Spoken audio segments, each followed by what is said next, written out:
Welcome in to the Corona Cero post show for day number 2 of action down here at the Ballito Pro presented by O'Neill. Now today really did live up to the hype. We saw the high seeds of the men's division come out to play in full force. We saw a lot of underdogs rise to the occasion, but a lot of those CT surfers absolutely dominate in what was surprisingly pumping conditions here at Ballito. We're expecting it to drop off, but we love when we rock up and the waves are better than expected. My name is Jessie Starling. I'm joined in the booth by Paul Evans and Greg Emsley. Now, guys, just to cheers to how much I love you guys, and just working with you is from the heart, the best thing ever. Cheers. So, tell me, highlights of the day. Both of you. Paul, I'd love to start with you. Paul the Tank Evans. Yeah, well, on that note, it's power. I think power's back, right? I mean, if you got it, flaunt it. And that's what we saw today. This wave packs a punch, and surfers that were good enough to kind of take that on. I thought they really shone through, and I thought that was kind of refreshing. The airs are sick, like we love that too, but sometimes it's all about just kind of smashing that lip, big calves. Love it. Greg Bigfoot Emsley, your highlight? The word for me is a simple word, big. Okay, we saw a strong ocean, big waves, big beach break waves, 6 foot solid, and big turns, big maneuvers, and a lot of variety with the bigness of those turns. And we heard the surfers talk about it, we saw it for ourselves. A lot of major, massive maneuvers performed today. Well, my word is excellent, because we saw many, many, many excellent scores today, and a lot of them did come from this one heat in particular that was just an absolute standout. It was this man, Xavier Huxtable, who did take the win with an 8 and a 7.5 here, Paul. Yeah, like I said, Smooth Gorilla just absolutely ripping in. I love the rail work from him, and he just looked like he's really enjoying himself as well. Why wouldn't you? But Jordan Lawler as well just looked absolutely lethal. Taking on the biggest sections, it's so cupped out, it's draining, it's powerful. He's going really fast, but he's nimble, he's athletic and audacious.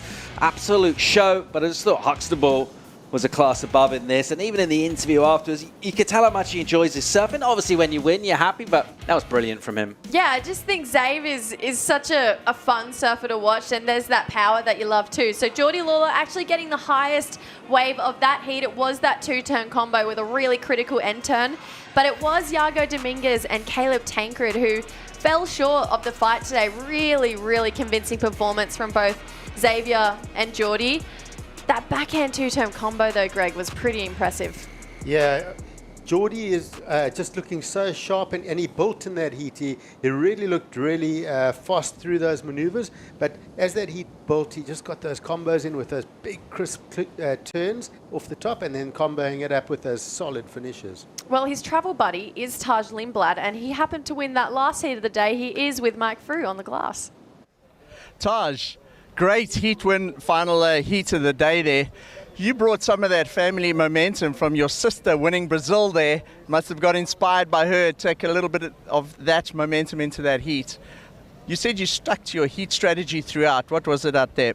I was just trying to take off on sets. With the high tide, it kind of got a little mushier, so the smaller ones didn't really have an end section. So I just wanted to take off on sets, and it looks like everyone was getting big scores doing that, so it's kind of what I stuck to. This is your first time visiting in South Africa and surfing the Challenger in Ballito. Tell me a couple of things that stick out in your mind in terms of the first few days that have been here. Well, the waves are super fun. Every morning's so beautiful. It's really cool. And the food, yeah, it's just awesome. I want to do a safari. It seems like there's some exploring to do, so that would be fun. But yeah, so far it's been so fun. I'm here with a good group of people, so yeah, it's sick. On the other side of the world, did anybody set their alarms to watch your heat? Maybe my parents, maybe Sawyer, but she's got to get her sleep, huh? She's a pro athlete.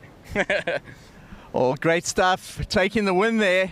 And we'll see you in the next round. Have an awesome evening, and we can't wait to see you back in the jersey out there. Back to you, Paul. Oh, thanks, Mike. No, it's cool to see Taj be so supportive of Sawyer. Just anywhere she goes, he's always just her biggest supporter in her corner, and I love their relationship between the two.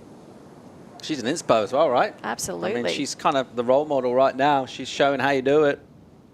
So another heat that I loved today, guys, was heat number 10. Winter Vincent went absolute turbo in that heat, dropping in the highest wave score of this round so far. It's a 9.33 for this one, Greg. Wow, how's that set-up turn? And this finish, Victoria Falls behind him. Just it's like he's jumped off Victoria Falls right there on that free fall out of that lip.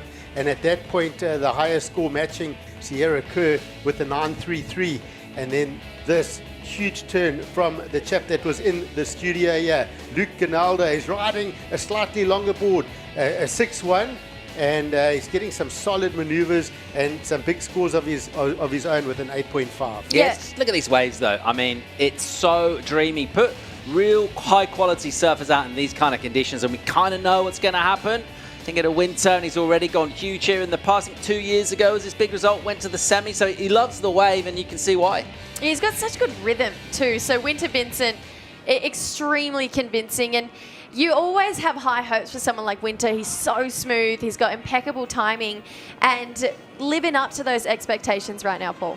Yeah, absolutely is as well. And you do start to come to a stage where you were the new kind of story and there's no pressure on you, and then all of a sudden a bit more focus, a bit more of a target, a bit more of expectancy, how to react to that. This is what this season is for him, actually. He's definitely one of the names, qualified off the back of his result last year on the CS, so people expect him to move up. So how does he react to that pressure? Well, we're going to find out, but I think he's handling it pretty well. Luke Ginaldo being one of the few surfers still remaining from that opening round, and it's pretty impressive. Some of those bottom turns into those top turn combos are solid. Yeah, he's strong. He's a strong lad.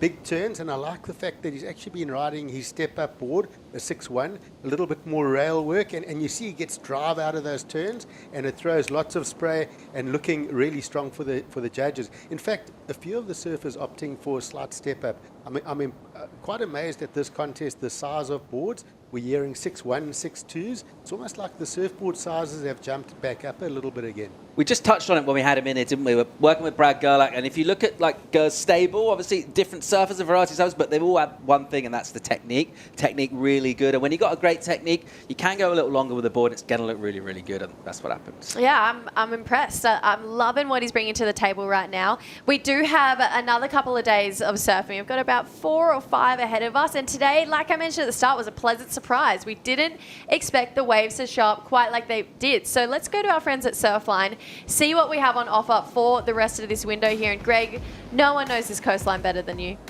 Yeah, so maybe not, but there's a few. If you look at that big purple patch just out off the Durban region to the south east, you'll see that's what we've been seeing at night. All that lightning, all that thunder, it's been for a couple of nights now, and that seems to keep producing the swell, the southeast swell coming back in at us. So I don't think it's going to go anywhere. I think it's right now out on the ocean with the high tide. It's very big, it's very chunky, and look at these next 4 days.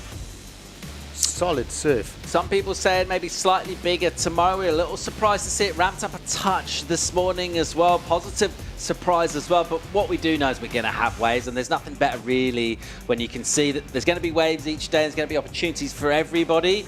I'm going to have a really, really fun week. Bring it on. Yeah, I'm excited. I actually love Ballito when it gets a little bit bigger. You start to see who's willing to rise to the occasion, and that's a good indicator that they're ready to make that next step onto the championship tour as well. We had so many incredible moments today, a lot of highlights. I don't really know how we could narrow it down to 5 because there were so many big turns, big airs, 9-point rides being thrown out there, but we are going to do it. This is our top 5 of the day, and of course we're going to start off with someone who gave us a full bag of tricks. It was Matthias Hurdy here, Paul. Yeah, unbelievable, wasn't he? Really good value for me. Most entertaining surfer for me for the whole day. There were bigger scores that went down, but I just thought what he was able to do on a variety of different ways with just an incredible repertoire, an absolute showman. He's on fire when he's in this kind of form. He's really, really hard to beat, and I just thought he was brilliant out there. Great value to advance. Yeah, Matthias, he did really show that CT class. Now, Mihimana Bray, he was looking fabulous today for the Tahitian surfer, Greg. Yeah, Miyam is like just so strong, as all the Tahitians are, and those turns, big, strong legs, and just pulling off those big maneuvers. Big 777 for Mihimana. Now, Luke Ginaldo got this 8.5 today, Paul. Yeah, excellent technique, excellent surfing. Judges agreed as well. First time out for him on the Challenger Series. I tell you what, he looks like very much he should be keeping this kind of company on this tour. He looks really good. So Winter Vincent, he's going to come in at number 2. This was the second highest score of the day, being a 9.33 here, Greg. Smoothest surfer on the world tour for me right now. How is that free fall out of the lip? And a nice little subtle claim as well. I just think Winter is ready to level up. I mean, even just that first carve had so much power and trajectory in it. So falling from the lip line there for Winter Vincent, and it had to be a 9 here, Paul. Yeah, unbelievable stuff from him. The audacity to take on a lip that thick, move in with that much speed and power, brilliant. And then, of course, number 1, the highest score of the day, Dane Henry, 9.43, Greg. Yeah, this is just huge. I love the combo. I love the fact that there was so much risk put into that first maneuver. And just watch this. Takes off, eyes it straight up into a full rotation and goes one more, boom. And that is the highest score of competition so far. It just impeccable timing too. He didn't even look like he was going to fall at all. You're just convinced at how good his make rate is, Paul. A lot of hype about this guy. Is he like the chosen one from Australia, from that next generation? And he's living up to the hype. You can see why he's earning it. Yeah, a lot of people expecting him to be that next guy to qualify for the championship tour. We do obviously have a lot of competition ahead of us, so we're hoping that we're going to see some of these best guys keep putting on incredible performances. We're going to come back nice and early tomorrow, same call time as today, and hope that the waves are absolutely pumping. There also is a hype around the women's round too. Now, those ladies haven't had a chance to surf yet, but maybe with a bit of extra swell, we could see some excellent scores from the women too, Paul. Yeah, and also an opportunity for them today, a whole day off, right? So not only they get a chance just to kind of rest and recuperate, the ones that surfed yesterday, but also a little bit of a better read on conditions, another day looking at it, and just a chance to see where some of the judging is going as well. So extra intel for them. They would have had free surf waves up at bogs, which would have felt really cool as well. So bring it on. I bet they're ready to go. And Greg, a couple of those women coming from the championship tour as well. You've mentioned 6 of them. Do you see them being the standout of that next round? Absolutely. I think it's going to be the same as the men. You're going to see a big domination from the championship tour women. I saw a lot of them preparing up at bog, further up, getting their reps in, looking good. And watch for Sierra Kerr joining that pack. The CT guys didn't have it all their own way, though, today, I'll say. Some of the form ones, I think some of that new talent from the CS put the hand up there. I reckon call it a draw between surfers we haven't yet seen on the CT. I don't think they completely dominated today, which I love to see, right? Yes, because we want to see the new talent come through. So let's see if we get that with the women as well. I think we might do. I think we might see a few stories. I'm excited. I'm excited to see the women potentially on tomorrow. We're going to leave you guys with a highlight package of what was an incredible day number 2, and we'll see you here bright and early tomorrow morning.